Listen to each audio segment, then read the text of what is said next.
Balai Pemasyarakatan atau disingkat BAPAS adalah unit pelaksana teknis pemasyarakatan yang melaksanakan tugas dan fungsi penelitian kemasyarakatan, pembimbingan, pengawasan dan pendampingan terhadap klien pemasyarakatan serta melaksanakan sidang tim pengamat pemasyarakatan.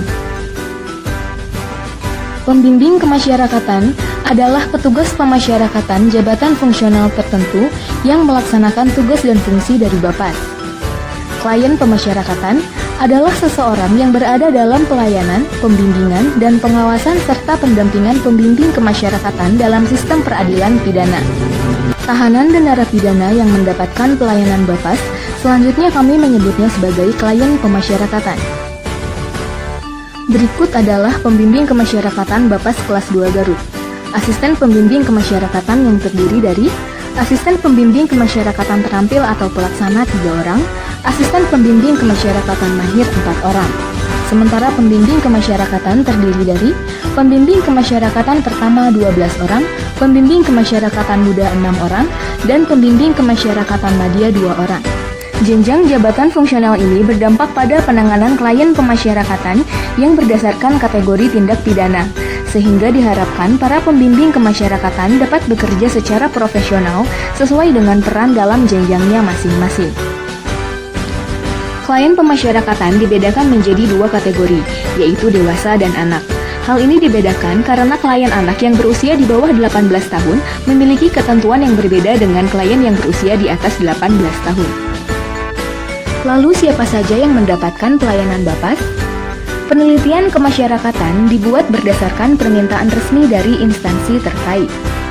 Adapun beberapa jenis litmas yaitu litmas untuk program asimilasi atau cuti bersyarat atau cuti menjelang bebas atau pembebasan bersyarat yang ditujukan kepada lapas atau rutan atau lapas khusus anak.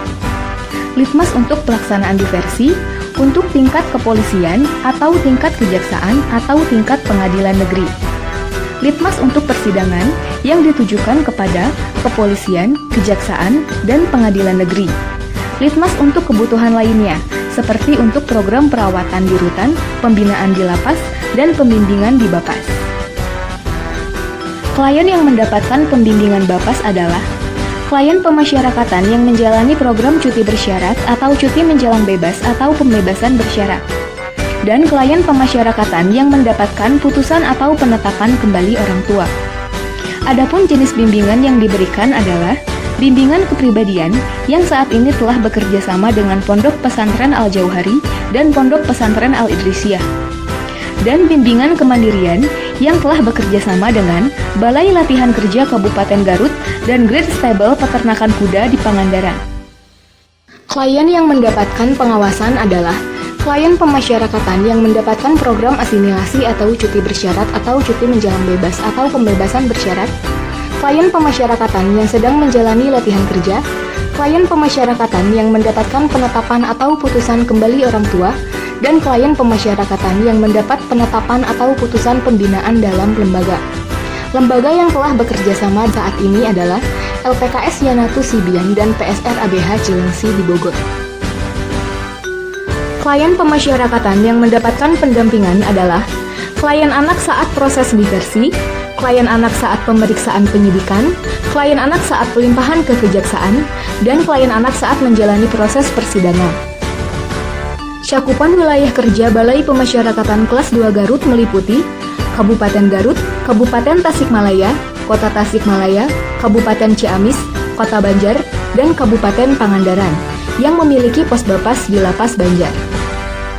Dari sekilas tugas dan fungsi Balai Pemasyarakatan, dapat dilihat bahwa BAPAS memerlukan kerjasama yang baik dengan lembaga lainnya, seperti dengan para aparat penegak hukum, lembaga penanganan anak, penyedia pelatihan, lembaga pendidikan, penyuluh hukum, dan instansi lainnya. Khususnya dalam penanganan anak, karena anak merupakan cikal bakal penerus generasi bangsa. Maka dari itu, pemenjaraan adalah pilihan terakhir bagi anak. Karena menjalani proses hukum saja sudah mempengaruhi psikis dari sang anak, yang bermuara pada penetapan atau putusan, kembali orang tua, pembinaan di lembaga, atau lembaga pemasyarakatan khusus anak. Sinergitas terkait anak yang optimal, yang secara berkesinambungan dan sesuai peraturan perundang-undangan dengan memperhatikan masa depan anak, diharapkan dapat membuat anak kembali berfungsi dengan baik di keluarga dan masyarakat. Berikut adalah beberapa dokumentasi kegiatan di Balai Pemasyarakatan kelas 2 Garut.